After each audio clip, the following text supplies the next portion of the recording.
Nah ini terakhir masuk adabul masajid ya, betul ya. Adabul masajid atau adab dukhulil masjid. Ketika orang itu masuk masjid, di sini disampaikan fa idza aradta dukhulal masjid. Nek panjenengan niku kepengin mlebet masjid, faqaddim dahulukan rijlaka al yumna sikilmu sing kanan. Masuk masjid dahulukan kakimu yang kanan.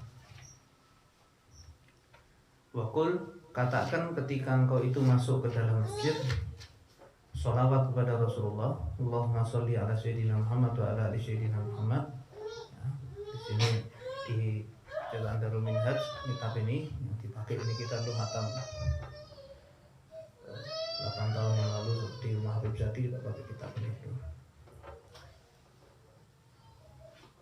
Allahumma sholli ala Muhammadin wa ala ali Muhammadin wa sallim. Allahumma ighfirli dunubi waftahli abwaaba rahmatik. Ini masuk masjid, sudah populer doa ini. Cuman mungkin kita bacanya Allahumma ighfirli dunubi waftahli tanpa sholawat. Jadi kita tambahkan dengan sholawat. Wa mahma ra'aita fil masjid mayyabi. Kalau engkau melihat orang yang jualan di masjid, entah dengan alasan apa ya, pokoknya jualan di masjid. Dodol siwak itu kan sunnah. Tapi jualannya di masjid ya tidak bagus. Sangat tidak bagus dan sangat tercela. Maka katakanlah, nek orang tanya, "Dongakno wong elek kowe entuk ora?" Salah satunya ini. Ya, faqul la arbahallahu tijarata. Mudah-mudahan Allah tidak memberikan keuntungan dalam daganganmu. Ya wis bahasa singkat bangkrut kowe. Ya. Boleh tidak doakan orang ya ini karena memang ini adalah adabnya kita begitu. Dengar ada orang jualan di masjid langsung kita ngomong mudah-mudahan Allah tidak ngasih untung daripada jualan. Wa idza ra'aita man yanshudu fihi dhallah faqul la radallahu 'alaika dhallatak kadzalika amara Rasulullah sallallahu alaihi wasallam. Kanjeng Nabi nyuruh. Begitu pula kalau ada orang yang mengumumkan barangnya hilang. Diumumkan kunci vario ya, atau mungkin diumumkan jam tangan, sering bang, sangat kita suruh dekat. Mungkin coba kalau jenengan itu lihat ada orang yang kehilangan kemudian mengumumkan di masjid, di dalam masjid diumumkan. Kalau anda lihat orang yang kehilangan tuh anda tahu, sampai besoknya coba tanya ketemu dah. Kalau tidak ketemu ya mungkin karena doanya orang-orang itu kabul, makbul. Karena disuruh doakan sama Rasulullah, la radallahu 'alaika dhallatak. Mudah-mudahan Allah tidak mengembalikan barangmu yang hilang. Memang tidak boleh karena adabnya masjid itu kosong, coba isi dengan hal-hal yang sifatnya duniawi. Itu sangat tidak terpuji dan sangat teramat sangat buruk. Teramat sangat buruk. Wa idza ra'aita ma fa idza dakhalta al-masjid fala tajlis hatta tusalli rak'atai tahiyah ya. Rak'atai fa illam takun shallaita fi baitika rak'atil fajr fayuzi'uka ada'uhum aditahya. Kalau panjenengan masuk ke masjid jangan duduk dulu terkecuali jenengan salat kula nuwun tahiyatul masjid, salat 2 rakaat. Wajib boten, tapi dulu ada riwayat Kanjeng Nabi ketika masih ceramah ada sahabat yang masuk masjid kemudian duduk. Sama Rasulullah tanya, "Sudah salat?" "Belum." Salat. Ini tahiyatul masjid itu penting. Penting tahiyatul masjid.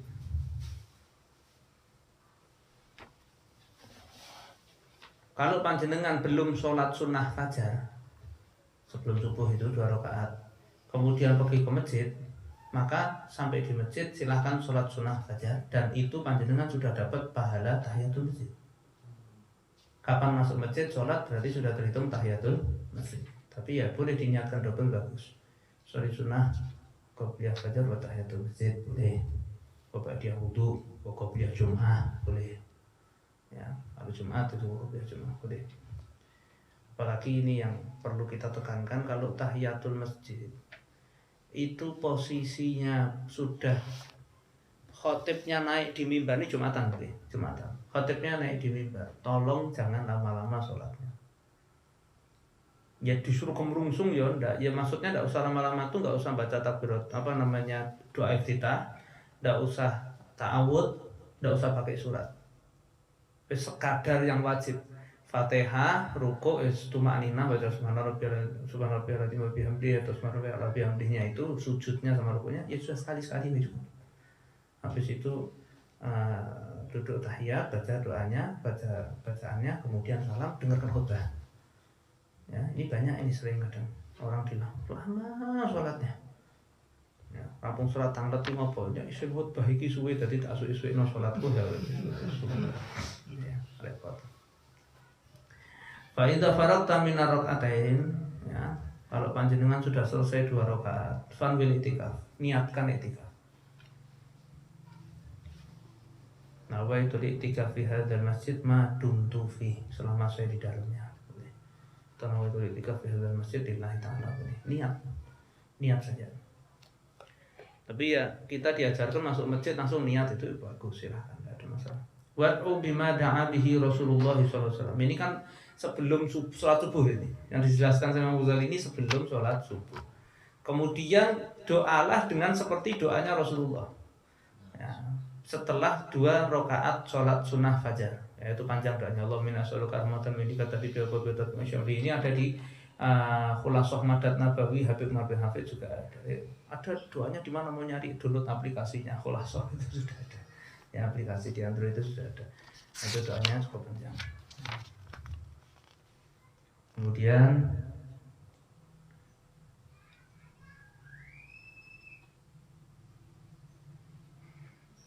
fa idza faragta minad doa, kalau sudah selesai panjenengan dari doa, fala tastaghil ila ada'il faridah illa bidzikrillah. Jangan kau sibukkan dirimu sampai datangnya waktu sholat subuhnya wajibnya, illa terkecuali bidzikrillah, zikir sama Allah. Wat tasbih, ya, subhanallah, wa qiraatil Quran, baca Al-Quran. Ini tak kasih sekalian nih wirid-wirid yang termasuk tidak pernah ditinggalkan sama sesepuh aslafun sholihun, para alawiyin, para habaib, dari kakek-kakek buyut kita sampai semua kakek buyut mereka. Itu bagaimana itu? Sebelum subuh baca subhanallah bihamdi subhanallahil azim astagfirullah 100. Ba'da duhur baca la ilaha illallah malikul haqqul mubin 100. Ya, ini tidak pernah ditinggalkan ini sama mereka, tidak pernah. Kemudian mau tidur juga baca, orang bilang tasbih Fatimah, ya, baca subhanallah 33, alhamdulillah 33, Allahu akbar 34. Jadi saat kesel-keselnya jenengan tuh bangun pagi, insyaallah pegel nih. Ya, semangatnya bangun pagi itu insyaallah. Fa idza ahramal imam bil farad, kalau imam sudah mulai sholat fardu, masuk sholat, fala tastaghil illa bil iqtida, ya, iqtida bih. Jangan kau sibukkan dirimu dengan apapun kecuali engkau langsung sholat. Ikut Allahu Akbar, jangan disibukkan dengan. Nah, ini perlu saya ingatkan juga, Jumatan itu seorang imam khotib turun, atau khotib kemudian turun dari mimbar harus mengimami, atau imamnya ada sendiri, misal sujud banyak, ya, maka sang imam yang mau ngimami sholat ini tadi jangan terlalu lama, softnya belakang softnya itu tetap jeda. Jumatan itu tidak boleh jeda lama antara khutbah sama sholat, itu tidak boleh jeda lama. Bisa lama gitu, sebagian ulama mengatakan baleni khutbah, ya, baleni khutbah, tidak boleh jeda lama-lama. Jadi langsung kemudian disibukkan dengan sholat. Khotib jangan terlalu panjang, sholatnya yang lebih sedikit lama dari biasanya, gitu aja. Daripada sholat 5 waktu, sholat Jumat itu lebih panjang. Sholli rakaatil farad, ya. Kemudian sholatlah 2 rakaat, itu maksudnya sholat subuh. Kama sayyidullah alika fi kaifiyati sholat wa adabiha. Nanti sebagaimana yang akan saya terangkan di waktu atau di bab berikutnya, kata Imam Ghazali, tentang masalah sholat dan adab-adabnya. Fa idza faragta, kalau Anda sudah selesai dari sholat, faqul Allahumma sholli ala Muhammadin wa ala ali Muhammad, maka sholawatlah kepada Rasulullah, ya. Ini ditambah Sayyidina boleh, oh bagus, ya. Cuma memang ada seperti Anda baca rotib haddad, Kalau baca rotib yang sudah jelas itu Imam Haddad kan, di dalam rotibnya tuh ada sholawat kan ada. Bagian awal-awal itu Allahumma sholli ala Muhammad, Allahumma sholli ala Rasulullah. Kok udah ada Sayyidinanya. Nah itu ulama habaib kita sebagai ta'aduban sama Imam Haddad, tidak ada yang berani menambah Sayyidina. Dalam bab-bab ini penting. Sedikit Anda ada keraguan dengan Imam Haddad, ini pun juga sangat amat bahaya. Sangat amat bahaya ya. Kita melihat mau dari mulai profesor, doktor, mau kayak apa, bisa kok tiba-tiba di puncak karirnya kok keblinger. Itu biasanya karena kurang ajar sama kitab Imam Haddad ya. Ada itu banyak lah, tidak usah tak sebut. Pengen takziah tapi wong urung mati. Kemudian baca doa Allahumma antas salam wa minkas salam wa ilaika ya'udus salam, dan itu kita sudah biasa. Tabaraka rabbana wa ta'ala subhana rabbiyal aliyyil subhana rabbiyal aliyyil a'lal wahhab la ilaha illallah wa la syarika lahu lahul mulku wa lahul hamdu wa yumiitu wa huwa hayyun la yamut bi yadihi al-khairu wa ala kulli syai'in qadir ya. Ini juga doa ini kalau kita masuk pasar, ada Singosaren, pasar HP, mau pasar kelitian, mau gemblekan, mau sayur, mau model pasar apa, kalau masuk pasar baca ini la ilaha illallah wahdahu la syarika lahul mulku wa lahul hamdu yuhyi wa yumiitu wa huwa hayyun la yamut bi yadihil khair wa huwa ala kulli syai'in qadir. Pahalanya gedenya luar biasa ya. Kalau masuk pasar baca ini, suaranya tidak pelan tapi rotok diangkat sedikit, tapi banter enggak ya, bengok-bengok ya ora, tapi agak diangkat sedikit. La ilaha illallah wa la syarika lahu lahul mulku wa lahul hamdu wa yumiitu wa huwa la yamut bi yadihil khairu wa ala kulli syai'in qadir. Monggo Pak lihat ini, monggo Pak barangnya Pak, monggo ini ya. Oke ya, tapi tetap kita baca itu. Kenapa ya? Karena memang kata Nabi ya, pasar itu kan tempatnya orang bersumpah, tempatnya orang bohong, tempatnya orang kadang ya wis itulah bohong dalam urusan dagangannya, sehingga nanti kita juga di situ itu terpengaruh sama syaitan untuk ajakan delok apa wae kepengin dituku ya kan. Yang sering ini kita rencananya mau beli apa, HP yang budgetnya sesuai dengan kita, delok ono sing HP sithik dipengaruhi karo sing dodol iki janjane yo enak yo ki nek utang 500 nyambung yo cepet ora apa-apa. Itu langsung ngepel keluargane koncone tak utangi sik ya ora. Terpengaruh karena enggak baca. Ini kerep ini. Ini kerep ini sih. Ngrasakno. Kok iso cerita Beb? Wis tau ngrasakno. Nah, jadi begitu. Jadi baca-baca gitu. Ya, ini setelah sholat ini tadi ya, sholat. Kemudian tambah la ilaha illallah ahlun ni'mati wal minati wal fadli wa thana'il hasan. La ilaha illallah wa la na'budu illa iyyahu mukhlisina lahu din walau karihal kafirun. Baca ya, ini ada itu. Di kitabnya ada. Ya, kemudian sampai sholawat terakhir, sampai doanya. Kemudian sumat bima ausa bihi Rasulullah SAW. Kemudian silahkan Anda berdoa sebagaimana yang Rasulullah SAW wasiatkan kepada Sayyidah Fatimah. Doanya ya Hayyu ya Qayyum bi rahmatika astaghits la takilni ila nafsi wa la ila ahadin min khalqika tarfata ain wa aslih li sya'ni kullah. Ya, baca itu doanya. Silakan. Tsumaqul maqala Isa, kemudian ucapkan atau doa sebagaimana yang diucapkan Nabi Allah Isa ala nabiyina wa alaihi salatu wassalam. Allahumma inni asbahtu la astati'u daf'an ma akrah wa la amliku naf'an ma arju wa asbahal amru kullu biyadi ghairi wa asbahtu murtahanan bi'amali fala faqira afqar minni. Nah, ucapkan doa-doa ini ada ini doanya. Ini gini ini sudah terangkum di dalam Wirdul Latif. Jadi kalau kita bingung ini ya baca Wirdul Latif. Wirdul Latif itu dibaca setelah subuh biasanya, baca Wirdul Latif. Itu insya Allah sudah terangkum doa-doa itu semuanya. Kemudian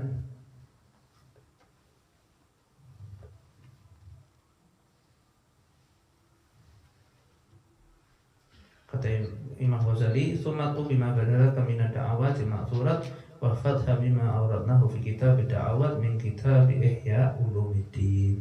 Kemudian berdoalah dengan doa-doa yang maksud yang memang itu sudah Ada riwayatnya diajarkan sama Rasulullah yang mana itu ada, semua ada di dalam kitab da'awat, doa-doa di dalam kitab Ihya Ulumuddin, ada di dalam satu bab ya, di situ di kitab Ihya Ulumuddin. Ya ini Imam Ghazali ini kan Bidayatul Hidayah ini kan istilahnya orang bilang ringkesannya Ihya, ringkesan Ihya ini.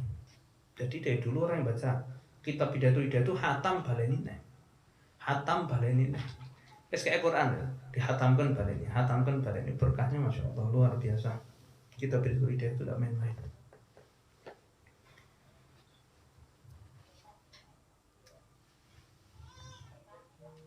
Maka dan wal takun auqatu kepada saya dan jadikanlah waktu-waktumu setelah sholat sampai terbitnya matahari ya, ilatul syamsi muwazza'at ala badha, sibukkan dengan 4 tugas atau 4 kesibukan ini. Ya, pertama wadifatin fi da'wah, tugas di dalam kau berdoa-doa, banyak doa. Wadifatin fil adhkar wa tasbihat tukariruha fi subha. Ya.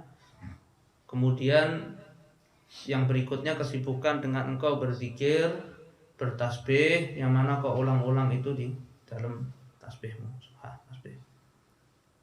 Wadifati fikiratil Quran atau membaca Al-Quran. Atau yang keempat fit tafakkur.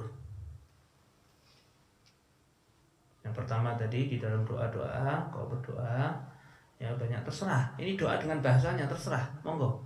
Atau doa-doa yang memang sudah ada riwayatnya silahkan, bebas.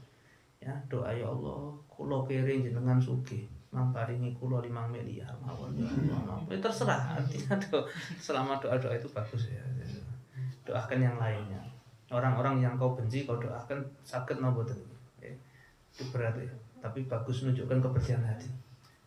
Jadi kedengno sapa mencep tapi mbok dongakno. Ini kebersihan hatinya para wali. Ya Allah, kabulkan hajatnya orang yang cinta sama saya dan yang benci sama saya. Enak kan gitu. Kan dia kan tidak dengar orangnya. Itu biar ngelatih hati kita biar plong. Hati kita itu biar plong. Tafakkar ya, tafakkar fikir banyak ya. Kemudian bertafakar fi dzunbika wa khotoyak ya. Ini kemudian Imam Ghazali bilang pikirno dosa-dosamu, kesalahan-kesalahanmu, kekurangan-kekuranganmu di dalam ibadah kepada Maulak, Tuhanmu Allah Subhanahu wa taala. Wa ta'arudika li'iqabihil alim wa sakhatihil adim. Takut engkau sama azabnya Allah taala. Ya, siksa-siksanya Allah, takut kita. Takut. Jangan malah kita itu selesai sholat tuh malah justru semakin seperti orang sombong begitu. Saya hari ini sudah baca wirid, ini yang lain coba mau orang sing nakoki wiridku apa wae tak jawab mesti orang delep-delep. Malu malah aja. Enggak usah sombong gitu aja. Min athari sujud itu adalah bekas daripada orang bersujud itu setiap selesai sholat dia semakin tawadhu, sanda pasor, sikap-sikap baik ada pada dirinya, melekat. Inna sholata tanha 'anil fahsya'i wal munkar. Karena sholat itu jauh dari perbuatan keji dan mungkar. Min athari sujud, bekasnya orang sholat itu namanya dia setelah sholat itu selalu tertarik untuk kepada kebaikan dan menghindari keburukan, kemungkaran. Jadi min athari sujud itu jangan sampai salah hati dalam urusan ini. Yang namanya min athari sujud itu pokoknya dia harus semakin baik, semakin baik, semakin baik, semakin baik. Hablum minallah baik, hablum minannasnya baik. Itu min athari sujud. Ya, kemudian mungkin saya tambahkan dari sini kitabnya Habib Ali dari Mutalib.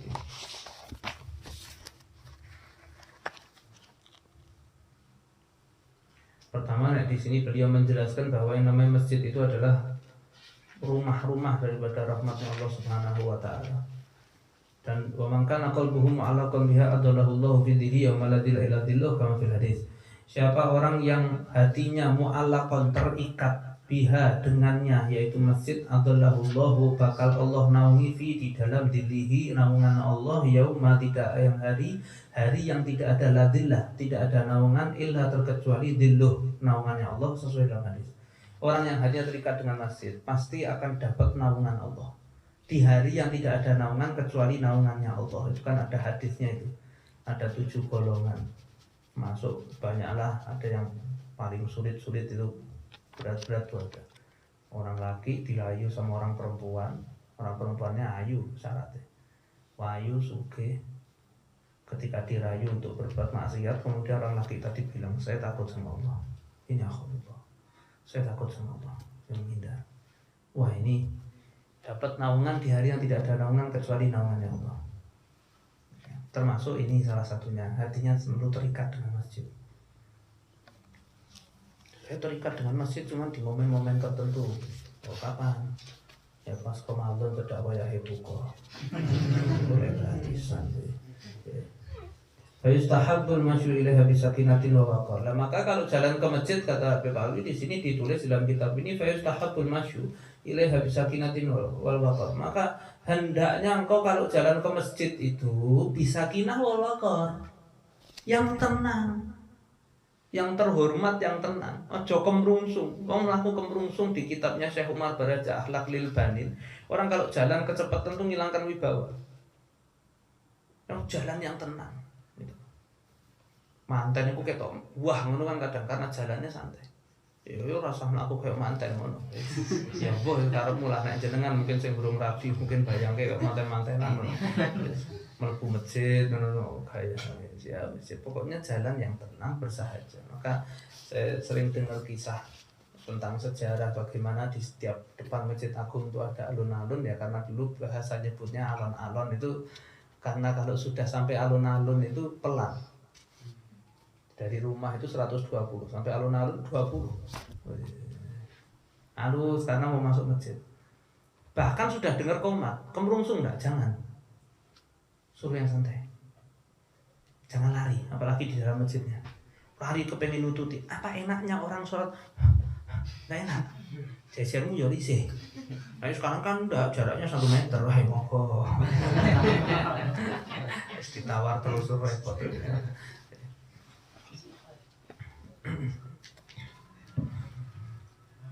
Ini Habib Alwi menambahkan tadi, sedikit saya tambahkan. Faida aradta dukhulah, kalau Anda mau masuk masjid, dahulukan kaki kanan dengan kau bersihkan sandalmu. Ini saya singkat saja.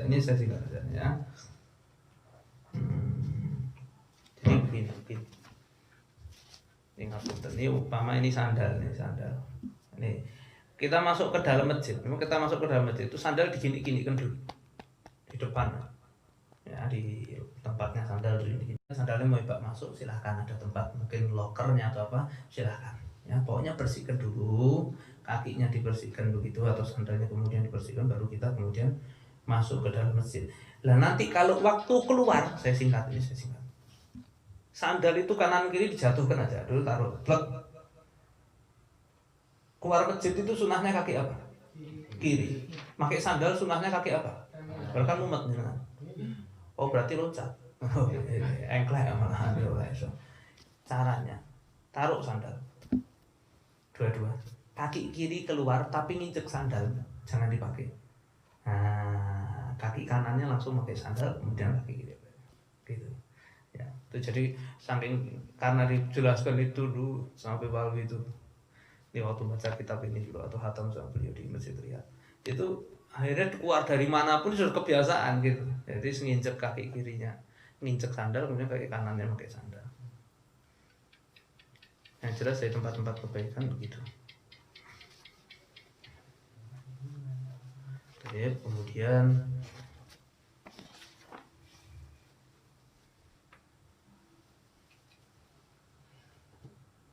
saya singkat sini. Bebalwi menambahkan, kau jangan mengangkat suaramu di depannya orang-orang yang sholat. Artinya jangan terlalu keras. Ya, kalau kita mau zikir, mau apa atau mau apa, ada orang yang sholat, ya sudah kita rotok pelan. Sekarang gini, posisi masjid ada semaan Quran, barengan, terus kita masuk ke tengah-tengah kita sholat, baca Quran coba, ya sing salah awake dhewe itu. Ya kita sholat di pojok sana kan ya bisa gitu loh. Pojok sana ya bisa, pojok mana bisa. Yang penting kita kalau sholat tuh ngapunten pilih tempat. Jangan di tempat lalu lalangnya orang. Kira-kira itu di depan pintu begitu tempat lalu lalang, salah itu. Nah, karena orang yang paham akan hadis itu, kalau melewati orang yang sholat itu, kalau dia tahu azabnya, dia akan nunggu 40 tahun, walaupun 40 tahun namanya sholat akan ditunggu. Nah, terus tidak boleh, tidak pas. Karena kalau kita terpaksa sholat di dekat atau di tempat orang lalu lalang, taruh surbannya atau sajadahnya. Ini kan karena berkahnya COVID kan banyak orang surbanan. Itu sajadah itu. Ini sudah taruh lah, sajadahnya taruh, ya, surbannya taruh, ada taruh bisa, silakan sholat. Kemudian wa alla yamurra baina aidihim, jangan kau lewat di antara mereka oleh yakhudhu fi kalam ahli dunya, ya, minal wa'idil warid qali sallam. Nah, ini jangan kita ikut tenggelam di dalam ucapan-ucapan orang-orang yang cinta dengan dunia, supaya kita ini selamat dari ancaman yang sudah warid dengan ucapan Rasulullah SAW, ta'ti fi akhir zaman, nanti akan datang di akhir zaman, ya'ti fi akhir zaman, akan datang di akhir zaman. Rasulullah ini kalau sudah ngomong gini, gelem ra gelem terjadi pasti. Nasun, nah, orang-orang itu min ummati, dari umatku mereka, orang-orang itu ya'tunal masajid, mereka mendatangi masjid, yaquduna fiha halaqon. Mereka mendatangi masjid berhalakoh, berkelompok-kelompok. Dzikruhumud dunya wa hubbud dunya. Mereka menyebut-nyebut tentang dunia, entah kerjaan, entah gaji pegawai, entah pemasukan, wis mbuh apa aja urusan dunia. Wa hubbud dunya, mereka cinta sama dunia. La tujari suhur, jangan duduk sama mereka. Rasulullah yang bilang, jangan duduk di masjid bahas COVID. Rasa dulu karo wong kuwi.